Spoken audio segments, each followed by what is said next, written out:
Hello everyone, welcome back to the FSD show. My name is Rafi, I'm New Zealand, and our guest today is Tom. So we'd like to give a short introduction to who you are. Thanks, guys, for having me. I'm Tom Yabio, co-founder of Football Empowerment and also accountant at NAB Bank. Thank you. Firstly, what we would like to start with is just a quick question about like what soccer was like growing up for you, and then the transition into like the youth year. Yeah, growing up, came to Australia, Adelaide. I'm from Adelaide in '95. Got 5 brothers, 3 sisters. So growing up, football was everything. You know, playing with my older brothers. Football was part of our life and making friends and everything, settling in Adelaide. So yeah, football was a big part of my life. Oh, that's good. No, you said you played in Adelaide.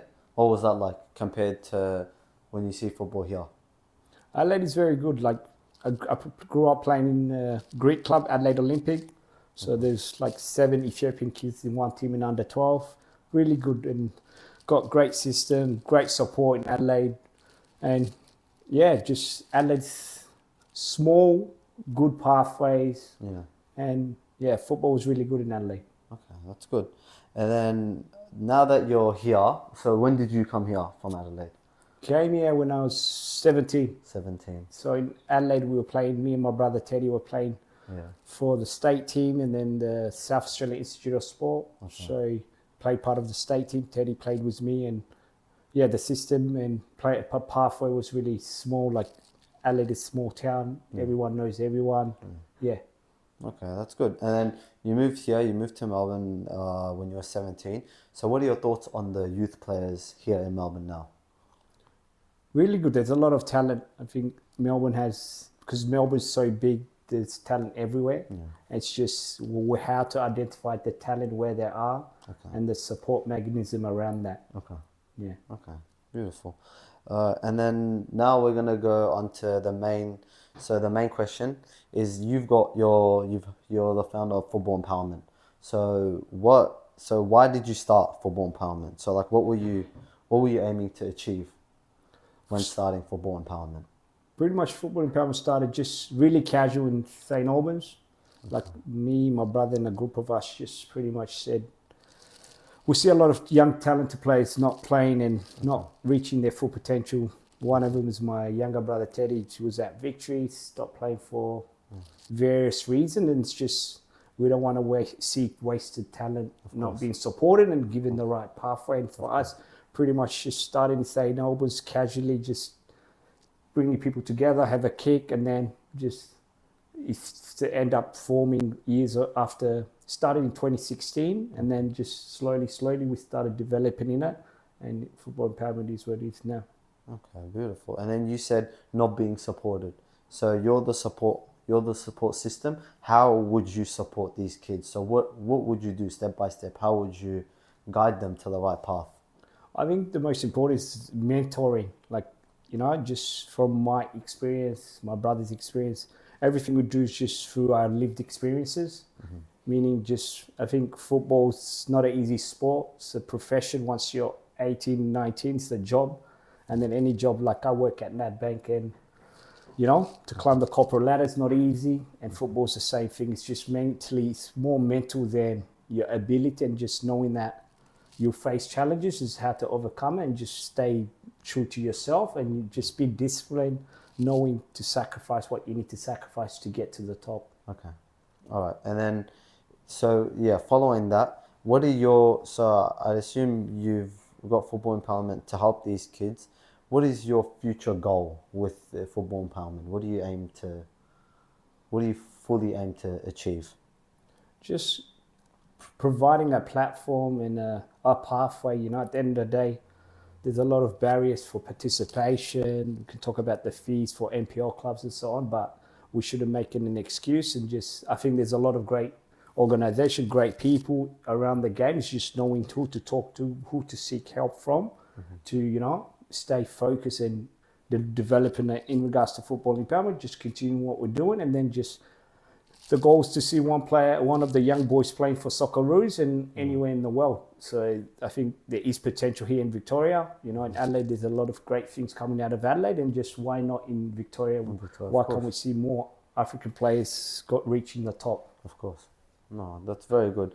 And you say potential. Has there been any players that that Football Empowerment have guided to becoming a professional or like to becoming the top? Like, are there any specific players in mind that you do? There's been multiple players that have reached A-League level. Disabaya, Ajak, Monip, Sabir, Abel. So they're part of the program, and then I think they've got good teams around them to provide in that platform. And then for us, it's like there's so many talent in Victoria, and Victoria is so big. It's just providing that platform, and I think like A-League clubs to look at, you know, various communities and the scouting where, you know, providing opportunities and so on. Of course, perfect. No, that's very good. And then you mentioned about discipline. Yeah, that is very important in football. Discipline is an attribute. What are 3 attributes that you believe a player needs to become the top, to become the best player? I think for me, number one is hard work. Like, you know, sacrifice morning sessions, extra sessions, regardless where you're playing. You know, just being content with what your clubs are doing. You have to always compare yourself to overseas and what the kids are doing overseas. So meaning extra sessions regardless, and looking after your body, you know, and then what you do outside, who you surround yourself with, you know, your peers or who makes you who you are, like surrounding yourself with good people, listening, advice, you know. And the other one is just confidence, self-confidence, believing in yourself that you can do it and you'll get there. And that comes through your hard work and your commitment. Okay. No, beautiful. And then you mentioned, we'll go a bit personal, you mentioned that aside from Football Empowerment, you worked at NAB. So you said in accounting. What's that like? It's good, really good. So I did my bachelor. So growing up, my family, like I wanted to become a footballer. Yeah. Played state league level, but I've always pushed myself. And then I transitioned to university. And then I think just through my football attitude made me finish my degree and work in the corporate sector. And it's just, I think football is not just to become a professional footballer. It's more life lesson when you become an adult.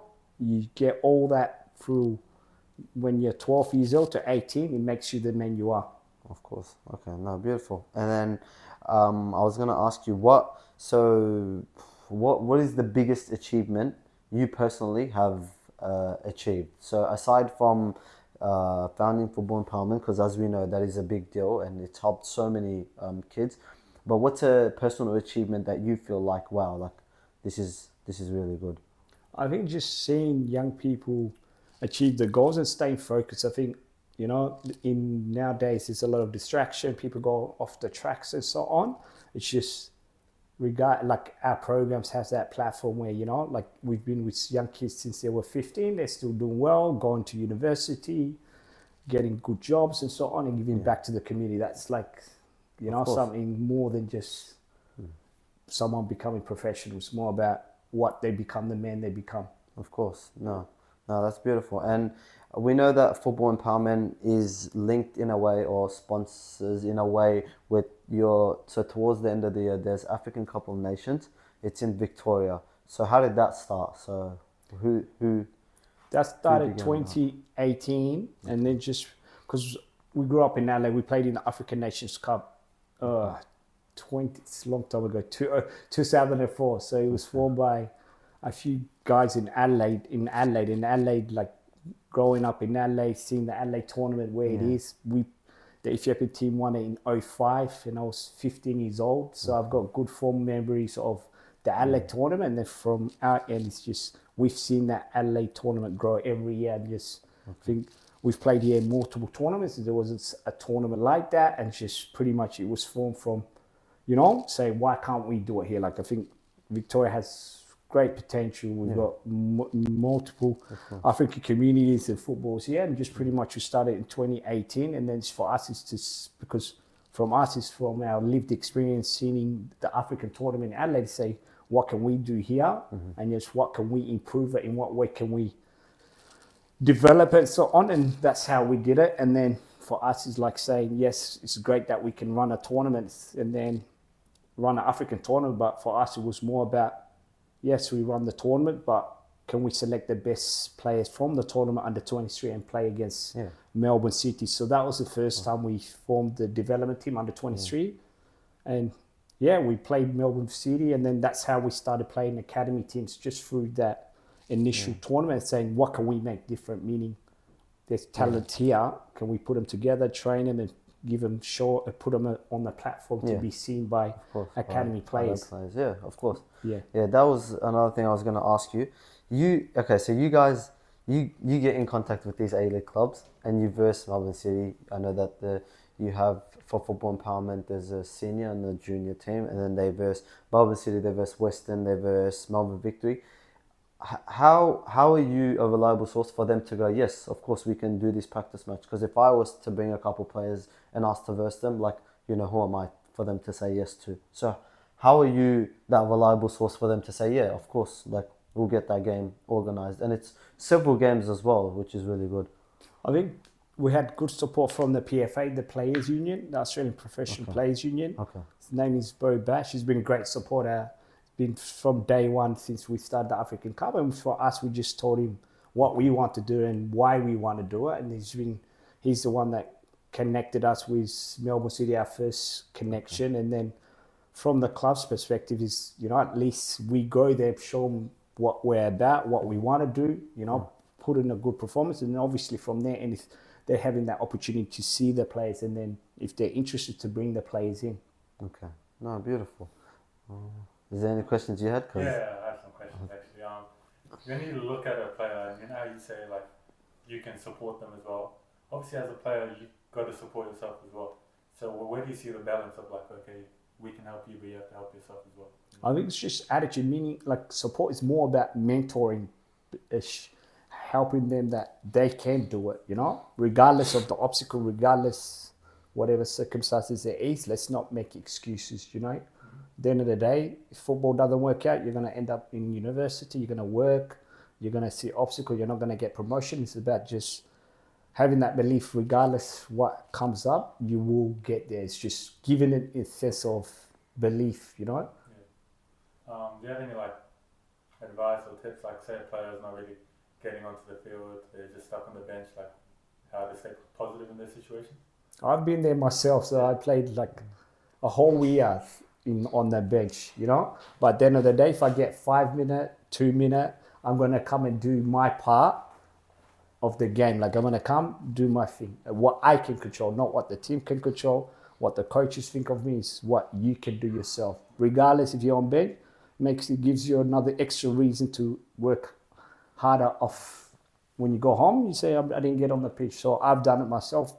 Whole year not playing on the field, but I work harder, and then when I come on, I do my thing, and that's the most important, is yourself. Yeah. Of course. No, we've summed up all the questions. That's everything. I do have one last question off topic of everything. If there's one player that you idolize, your favorite player, past and present, who is that player? So your favorite footballer. My favorite footballer. Yeah. You can't say Messi or Ronaldo. Cesc Fabregas. Oh, okay. That's a good answer. Cesc Fabregas. All Just genuinely just so smart, and Cesc Fabregas. No, of course, no. Perfect. All right. Thank you all for watching. It's been me, Rafi, and Tom, and see you later. Thanks.